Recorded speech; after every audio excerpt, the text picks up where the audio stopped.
Hello दोस्तों, welcome back to my channel. तो आज मैं आप लोगों से जो आज का जो हमारा सेशन है वो है आर्ट एडुकेशन। आप देख ही रहे हैं कि आर्ट एडुकेशन का आज हम लोग का सेशन है। तो बीपीएससी का फॉर्म जबकि निकल चुका है, हम सभी जानते हैं। आप लोगों ने फॉर्म भरना भी शुरू कर दिया होगा, आई होप। तो यहीं से हम अपने ये शुरुआत करते हैं और चलते हैं क्वेश्चन आंसर के साथ। ज़्यादा समय नहीं बर्बाद करते हैं। लेकिन अगर आपको एक चीज़, मैं छोटा सा चीज़ कहना चाहूँगी, लेकिन अगर आपको मेरा वीडियो जो है पसंद आता है, पसंद आएगा, तो प्लीज़ मेरे चैनल को सब्सक्राइब कर दीजिएगा और बेल आइकन को प्रेस कर दीजिएगा। ठीक है, तो चलते हैं हम लोग अपने क्वेश्चन आंसर की तरफ। ओके, तो ये पहला यहाँ पर एक क्वेश्चन पूछा गया है कि पार्थेनन मंदिर का संबंध किससे है। ये पार्थेनन मंदिर का संबंध किससे है?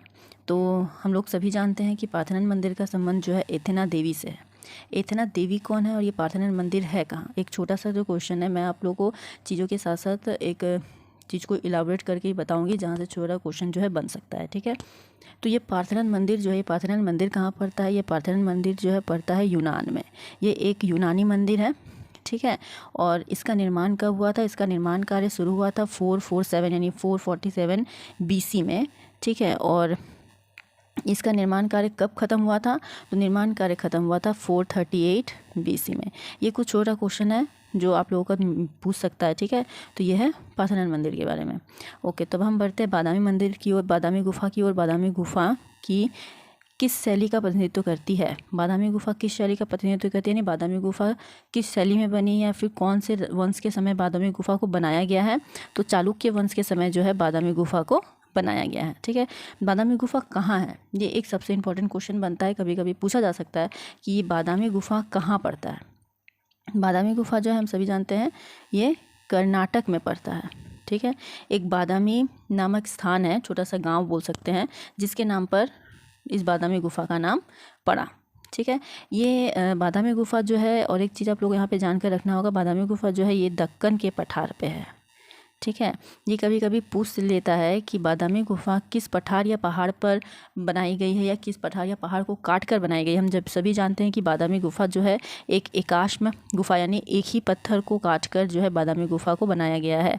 ठीक है, तो ये कौन सा पत्थर या पहाड़ है? तो ये है दक्कन का पठार। ठीक है, तो ये क्वेश्चन आप लोगों से पूछ ही सकता है। अच्छा, और बादामी गुफा में कितनी टोटल गुफाएं हैं? बादामी गुफा में टोटल 6 गुफाएं हैं और ये 6th सेंचुरी बीसी में ही बना है। ठीक है, इसमें जो है हिंदू और बुद्ध और हिंदू और जैन गुफाएं हैं। इसमें जो 6 गुफाएं हैं, ये 6 गुफाएं जो हैं कुछ हिंदू की हैं और कुछ जैन की हैं। ठीक है, अच्छा, और इसमें बनता है कि जबकि यहाँ पे एक क्वेश्चन तो पूछ ही दिया है कि किस शैली में बना है, तो चालुक्य शैली यानी चालुक्य वंश में बना है। आपसे ये क्वेश्चन पूछ सकता है कि बादामी गुफाएं किस वंश में बनाई गई हैं, तो चालुक्य वंश के समय बनाई गई हैं बादामी गुफाएं। ठीक है, और एक चीज़ इसमें इंपॉर्टेंट है कि बादामी गुफा के अंदर हम लोग को छोटा एक कुछ वास्तुकला भी देखने को मिलता है, जो कि नागर और द्रविड़ शैली का बना हुआ है। ठीक है, ये आप लोग नोट कर लीजिएगा, नागर और द्रविड़ शैली का बना हुआ है। और बादामी गुफाएं जो है वो बलुआ पत्थर का है। ये जो दक्कन का पठार है, इसमें जो बादामी गुफा में 1 to 4 जो गुफाएं हैं वो हैं बलुआ पत्थर की बनी हुई हैं। ठीक है, ये बलुआ पत्थर की बनी हुई है। ओके, अच्छा, नेक्स्ट पढ़ते हैं हम लोग। अजंता की परिप्रेक्ष्य का किस रूप में प्रयोग हुआ है? अजंता की परिप्रेक्ष्य से मतलब क्या है? परिप्रेक्ष्य मतलब है पर्सपेक्टिव। ठीक है, यहाँ पर्सपेक्टिव बोल रहा है कि अजंता किस पर्सपेक्टिव से, अजंता में कौन सा पर्सपेक्टिव यूज़ किया गया है। हम लोग देखते हैं कि अजंता के पेंटिंग्स में जो है कहीं कहीं पर्सपेक्टिव देखने को मिलता है, एकदम दूर की तरफ, सामने की तरफ, या फिर उनका जो भंगिमा है, उनके बैठने का तरीका है, फिर पीछे का बैकग्राउंड में जो फिगर्स है, एकदम फ्रंट में जो फिगर है, ये सब जो है अजंता की गुफाओं में हम लोग देखने को मिलता है। तो इसमें जो है एक तरह का पर्सपेक्टिव भी देखा जा सकता है। तो उसमें कैसा पर्सपेक्टिव है? तो उसमें जो है काल्पनिक पर्सपेक्टिव हमें देखने को मिलता है। ठीक है, अजंता की गुफा कहाँ पड़ती है? आप मुझे बताइएगा कि अजंता की गुफा कहाँ है? तो अजंता की गुफा हम सभी जानते हैं ये महाराष्ट्र में पड़ती है। ठीक है, अजंता की गुफा कहाँ पड़ती है? तो महाराष्ट्र में औरंगाबाद में पड़ती है।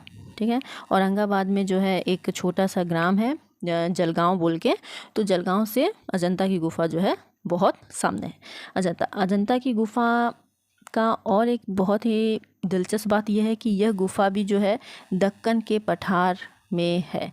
ये गुफा को भी दक्कन का पठार को काट के बनाया गया है। ये भी एकाश्म गुफा है और ये जो है इसमें कुल कितनी गुफाएं हैं? इसमें कुल 30 गुफाएं हैं। ठीक है। इसमें दो तरह की गुफाएं पाई जाती हैं, चैत्य गुफा भी मिलता है और विहार गुफा भी मिलता है।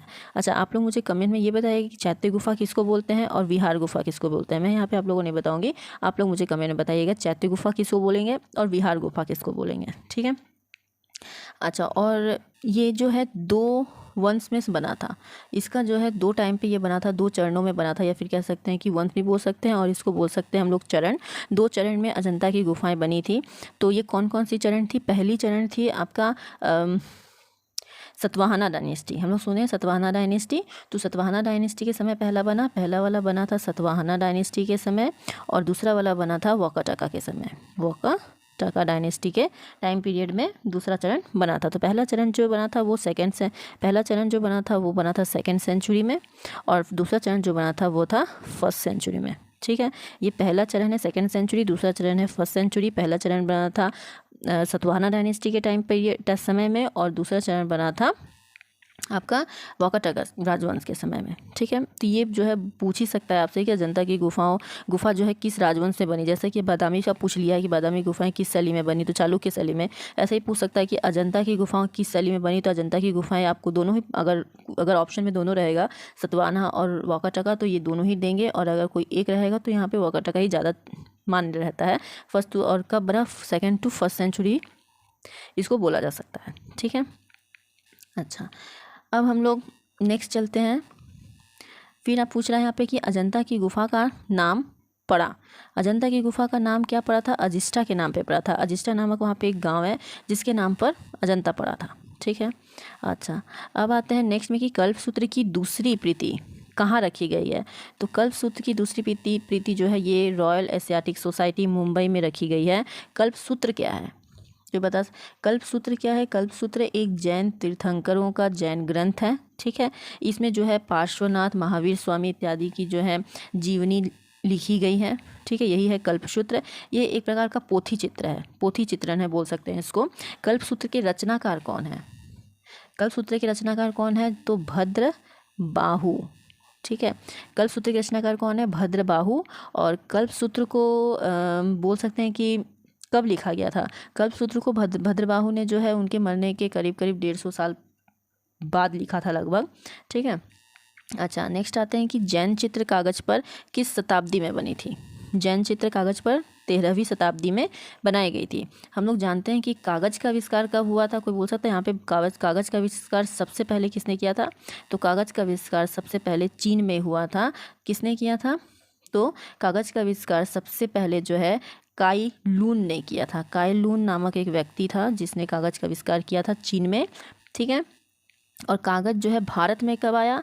कागज़ जो है भारत में आया था वही 12 to 13 सेंचुरी तक। लेकिन इसके पीछे एक और कहानी है। ऐसा माना जाता है कि सिंधु घाटी सभ्यता का नाम हम लोगों ने सुना है, ठीक है ना। तो सिंधु घाटी, ऐसा माना जाता है कि सिंधु घाटी की सभ्यता के समय में ही कागज़ जो है निर्माण शुरू हो गया था, क्योंकि सिंधु घाटी सभ्यता में कागज़ के साक्ष्य जो है मिले हैं, ठीक है। लेकिन ऐसा कहा भी नहीं जा सकता है, लेकिन इसको चीन को ही पहला माना जाता है कागज़ के आविष्कारक के रूप में। और काई लून जो है वो कागज़ का आविष्कारक था। जैन चित्रकला जो है ये क्या है? जैन चित्रकला, मैंने आपको कहा कि जैन चित्रकला तो जैन पोथियाँ हैं। ये भी एक जैन मैन्युस्क्रिप्ट है, इसमें ये भी एक पोथी चित्रण है जैन चित्रकला। और ये और एक चीज़ आपको कह सकता है कि जैन का चितेरा किसे कहा जाता है, ठीक है। तो जैन का चितेरा किसको बोलते हैं? जैन शैली का आनंद कुमार स्वामी को बोला जाता है। इसका नाम क्या दिया था? आनंद कुमार स्वामी ने इसका नाम दिया था पश्चिमी भारतीय शैली, ठीक है। आनंद कुमार स्वामी ने इसका नाम पश्चिमी भारतीय से दिया था। और इसका और भी नाम है, इसको अभ्रंश शैली नाम से बुलाया जाता है, इसको गुजराती शैली के नाम से बुलाया जाता है, ठीक है। इसके प्रथम साक्ष्य कहाँ मिले हैं? इसके प्रथम साक्ष्य जो मिले हैं वो सीतानवसल गुफा में मिले हैं। अच्छा, पोथी चित्रकला को किस नाम से जाना जाता है? पोथी चित्रकला को जैन चित्रकला कहा जाता है। अभी मैंने आपसे कहा कि जैन चित्रकला क्या है, तो जैन चित्रकला एक पोथी चित्रकला है। देखिए यहाँ पे पूछ भी दिया कि पोथी चित्रकला को किस नाम से जाना जाता है, तो पोथी चित्रकला को जैन चित्रकला के नाम से जाना जाता है। अच्छा, कबूतर के पंख को काटकर चित्रकारों से उसका चित्र बनवाया, किसने बनवाया था? तो हुमायूं ने बनवाया था। नेक्स्ट आते हैं, मुगल काल में चमकदार रंगों को क्या कहा जाता है? मुगल काल में चमकदार रंगों को चूहा कहा जाता है। तो हम लोग सभी जानते हैं कि मुगल काल के समय जितने भी चित्रकलाएं हुई ठीक है। वो बहुत ही एक्सपेंसिव था, बहुत ही राजत्व उसमें जो भाव था, क्योंकि मुग़ल काल के समय में जो भी पेंटिंग्स जो है बनाई गई थी, हाँ, जो भी पेंटिंग्स बनाई गई थी वो कैसी थी, बहुत ही माने राजाओं का वर्णन करने वाली थी पेंटिंग सारी। तो जो राजा जितना अमीर होता था, ठीक है, जो राजा जितना अमीर होता था उनकी समय की पेंटिंग्स जो है, पेंटिंग्स में उतना ही ज़्यादा विलासिता देखने को मिलता है, जैसे कि गोल्डन का यूज़ देखा गया, फिर मणियों का यूज़ देखा गया। तो इस तरह से वहाँ पे चमकदार रंगों का भी उपयोग देखने को मिला था। तो इन चमकदार रंगों को क्या कहा जाता था, चूहा कहा जाता था। चूहा से नाम लोग याद कर सकते हैं कि मुग़ल काल में चमकदार रंगों को चूहा कहा जाता था। नाम बहुत ही फ़नी है। किस चित्रकार में अपने अपना कान काट कर अपनी प्रेमिका को भेंट दे दिया था? तो इस चित्रकार ने अपना कान काट कर दिया था, वैन गॉग ने दिया था। वैन गॉग कौन है? वैन गॉग जो है एक डच पेंटर हैं, जो कि पोस्ट इम्प्रेशनिज़म और इम्प्रेशनिज़म यानी जो है प्रभाववाद के चित्रकार माने जाते हैं। ठीक है, प्रभाववाद के चित्रकार माने जाते हैं। और ये जो है महान चित्रकार तो थे ही, साथ ही इन्हें पागल प्रेमी भी कहा जाता था, क्योंकि इन्होंने अपना कान काट दिया एक तो अपनी प्रेमिका के लिए। ठीक है, नेक्स्ट एक था कि इन्होंने खुद आत्महत्या भी कर लिया था गोली मारकर।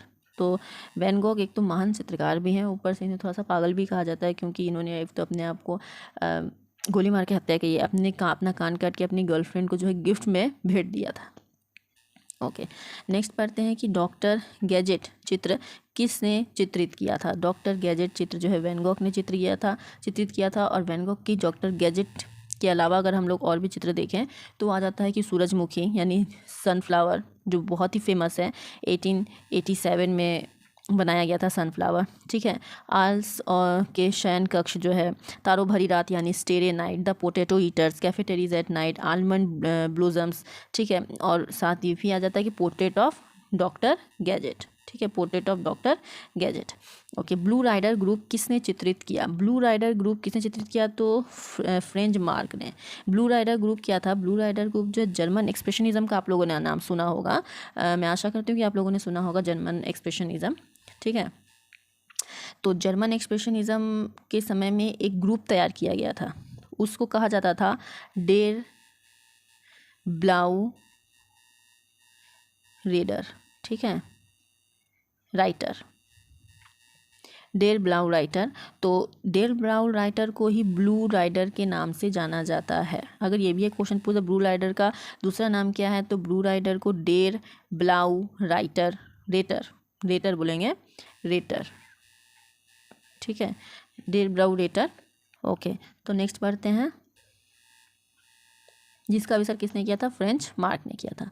अच्छा, प्रगतिशील समूह की स्थापना कब हुई? प्रगतिशील समूह मतलब progressive group, progressive artist group की स्थापना कहाँ हुई थी? मुंबई में हुई थी। कब हुई थी? 1947 में हुई थी। लगभग स्वतंत्रता जब हम लोग को मिला उसी समय जो है ये प्रगतिशील आर्टिस्ट ग्रुप की स्थापना हुई थी। इसमें कुल कितने सदस्य थे? प्रगतिशील आर्टिस्ट में कुल कितने सदस्य थे? इसमें कुल कितने सदस्य थे? तो इसमें कुल 8 सदस्य थे। ठीक है, प्रगतिशील आर्टिस्ट ग्रुप में कुल कितने सदस्य थे? तो 8 सदस्य थे। कौन कौन थे? फ्रांसिस न्यूटन सूजा थे, कृष्ण जी हावला जी आरा थे, मकबूल फिदा हुसैन, फिर है हरी अब्बास दास गाडे, सैयद हैदर रज़ा जो थे, SH रज़ा जिसको हम लोग बोलते हैं, सदानंद बाकरे थे, BS गायकवाड़, अकबर पद्मश्री, तो ये लोग सब थे। और इसकी स्थापना तो मैंने कहा कि 1947 में ही हुई, मुंबई में, ये प्रोग्रेसिव आर्टिस्ट ग्रुप की स्थापना। ठीक है, इसको प्रोग्रेसिव आर्टिस्ट ग्रुप मुंबई भी कहा जाता है। ओके, और नेक्स्ट क्या है कि जानती है चित्र प्रकृति के रचनाकार कौन थे? जानती है चित्र प्रकृति के रचनाकार जो है SH आरा थे। SH आरा कौन थे? तो SH आरा प्रोग्रेसिव आर्टिस्ट ग्रुप के एक मेंबर थे और एक आर्टिस्ट थे, पेंटर थे। ओके, शीतल प्रभाव उत्पन्न करने वाले रंग होते हैं। शीतल प्रभाव यानी यहाँ पे शीतल प्रभाव बोल रहा है कि कूल कलर। ठीक है, शीतल को हम लोग क्या बोलेंगे? Cool colour. कौन सा है? तो कूल कलर यहाँ पे नीला है। तो कूल कलर बोलने से हम लोग क्या समझते हैं? 2 तरह का कलर होता है। कलर व्हील में हम लोग 2 तरह का कलर व्हील होता है ना, इस तरह से होता है, और फिर यहाँ पे जो है 12 कलर जो है दिए रहते हैं। ठीक है, तो इस एक तरफ का कलर को कूल कलर और एक तरफ कलर जो है वार्म कलर कहलाता है। तो वार्म कलर कौन सा है और कूल कलर कौन सा है, ये आप लोग मुझे कमेंट करके बताइएगा। ठीक है, तो ये है शीतल कलर, कूल कलर जो है यहाँ पे ब्लू है। ओके, बंधक किसके लिए प्रयुक्त किया जाता है? तो बंधक बाटिक चित्रण के लिए प्रयोग किया जाता है। ठीक है। मोनालिसा के प्रसिद्ध चित्र में कितने आयाम हैं? मोनालिसा के प्रसिद्ध चित्र में 3 डायमेंशन यानी 3 आयाम है। आयाम का मीन्स होता है डायमेंशन, ठीक है। कितने डायमेंशन है? तो 3 डायमेंशन है मोनालिसा के चित्र में, ठीक। ओके, तो मोनालिसा का चित्र किसने बनाया था? मोनालिसा का चित्र बनाया था इटालियन महान कलाकार लियोनार्डो दा विंची ने। कब बनाया था? तो 1503 में बनाया था। मोनालिसा क्यों फेमस है? उसकी जो है मंद मंद मुस्कानें, उसकी जो एक बहुत ही हल्की सी और एकदम सॉफ्टी स्माइल जो है, मंद मुस्कानें जिसको मैं कह रही हूँ, तो इसीलिए जो है मोनालिसा बहुत फेमस है। कोलकाता में पहली छपाई मशीन कब आई थी? 1780 में आई थी। अच्छा, विलाप प्रख्यात चित्र का चित्रकार कौन है? सतीश गुजराल। सतीश गुजराल कौन थे? सतीश गुजराल जो है एक महान पेंटर थे। ये इनका नाम इसलिए इतना फेमस है क्योंकि ये उस समय के कलाकार थे जब भारत जो है विभाजित हो रहा था, और भारत विभाजन के समय जो है इन्होंने अपने चित्रों में एक नया मोड़ लाया। इनके चित्रों में जो है भारत विभाजन के दृश्य के, उस समय की घटनाओं और उस समय की लोगों के मन में जो कैसी मैंने हताशा, निराशा और उनमें जो है भय, और उनको जो है अपना घर छोड़ के, अपनी ज़मीन छोड़ के जाना पड़ रहा है दूसरी जगह में, उसका जो है उनके अंदर का भाव उनके चित्रों में देखने को मिलता है। इनका चित्र हम लोग जब भी देखेंगे तो इनके चित्र में क्या दिखेगा? वही सब दिखेगा, और उनमें बहुत दर्द है, ठीक है। तो ये इस तरह का चित्र बनाते थे। ओके, अब आ जाते हैं हम लोग नेक्स्ट में। क्या है? पूछ रहा है कि सांची जाना जाता है, तो सांची जाना जाता है बुद्ध स्तूप के लिए। सांची कहाँ है? सांची जो है मध्य प्रदेश में पड़ता है, रायसेन जिले में पड़ता है।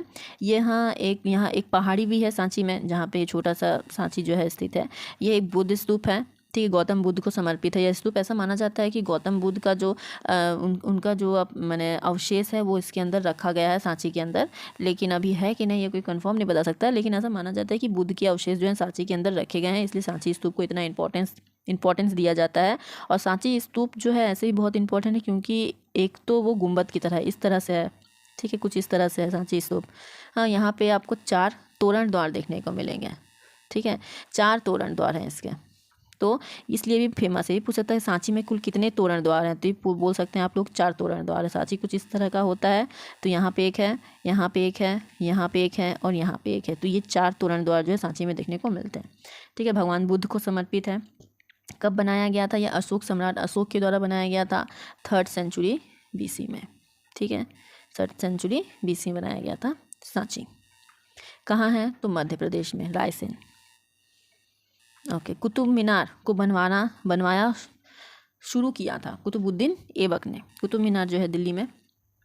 ओके, गुप्ता काल की संघ प्रमुख विशेषता है। गुप्ता काल की मंदिरों की निर्माण प्रमुख विशेषता है। गुप्ता काल में मंदिरों का निर्माण बहुत हुआ, और साथ ही जो है मंदिरों के निर्माण के साथ ही मूर्ति कला का भी निर्माण बहुत हुआ है। महात्मा गांधी कला वीथिका कहाँ स्थित है? तो इलाहाबाद में स्थित है। महात्मा गांधी कला वीथिका कहाँ स्थित है? इलाहाबाद में स्थित है। बुद्ध ने अपना उपदेश किस भाषा में दिया था? तो पाली भाषा में दिया था। ब्लैक पैगोडा किसको बोलते हैं? कोणार्क मंदिर को बोलते हैं। कोणार्क मंदिर कहाँ है? उड़ीसा का कोणार्क मंदिर, जिसे हम लोग सूर्य मंदिर भी कहते हैं, तो इसे कहा जाता है ब्लैक पैगोडा। ये क्वेश्चन जो है बहुत बहुत इंपॉर्टेंट है, ये हमेशा ही पूछा जाता है ज़्यादातर।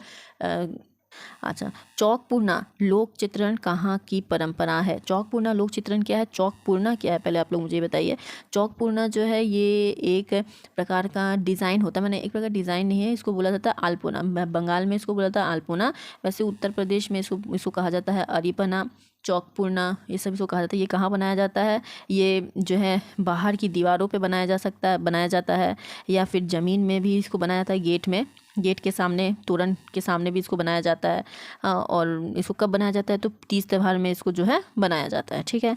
ओके, तो रेखाओं द्वारा भाव प्रदर्शन किस शैली की विशेषता है? अजंता शैली की विशेषता है। अजंता शैली की विशेषता ही है रेखाएं। उसकी जो सॉफ्ट और जो मूवमेंट करती जो रेखाएं हैं वो बहुत ही अच्छी हैं। वो रेखाओं के लिए ही ज़्यादातर जाना जाता है, और उसकी जो भंगिमा है, उसके जो हाथ के पोस्चर्स और सॉफ्ट लाइंस, ये सब के लिए अजंता जो है ज़्यादा फेमस है। अच्छा, कलकत्ता ग्रुप की स्थापना किस वर्ष हुई थी? कलकत्ता ग्रुप की स्थापना 1943 में हुई थी। अच्छा, अभी हमने पढ़ा है कि प्रोग्रेसिव आर्टिस्ट ग्रुप जो था मुंबई में, उसकी स्थापना कब बताया था मैंने आपको? उसकी स्थापना बताया था मैंने आपको 1947, ठीक है। और कलकत्ता ग्रुप की स्थापना 19 1843। ठीक, इसका मतलब आसपास दोनों की स्थापना हुई। आप देख सकते हैं कि इसका मतलब सबसे पहले हुआ कलकत्ता, उसके बाद हुआ मुंबई। ठीक है, तो और इसमें चीज़ आप लोग को जानना ज़रूरी है कि कलकत्ता ग्रुप और प्रोग्रेसिव ग्रुप दोनों का एक साथ कंबाइन एग्जीबिशन हुआ था 1950 में। ठीक है, दोनों का एग्जीबिशन एक साथ हुआ था, दोनों ने कंबाइन एग्जीबिशन किया था। ओके, हल्दार की अमरता का महान स्मारक कौन सा है? हल्दार की अमरता का महान स्मारक कौन सा है? तो यह है the flaming of music. Okay, तो यही जो है ख़त्म हो जाता है हमारा आज का सेशन। देखते देखते ही ख़त्म हो गया। खैर, तो वीडियो अगर थोड़ा सा लंबा हुआ होगा तो थोड़ा सा आप लोग वीडियो को ठीक से अच्छे से देखिएगा। ठीक है, और अगर वीडियो आप लोगों को पसंद आता है तो वीडियो को अपने दोस्तों तक शेयर कीजिएगा, चैनल को सब्सक्राइब कीजिएगा, ताकि और वीडियोस आप लोग को मिलती रहें और मैं आप लोगों को क्वेश्चंस का जो सेशन है करवा सकूं।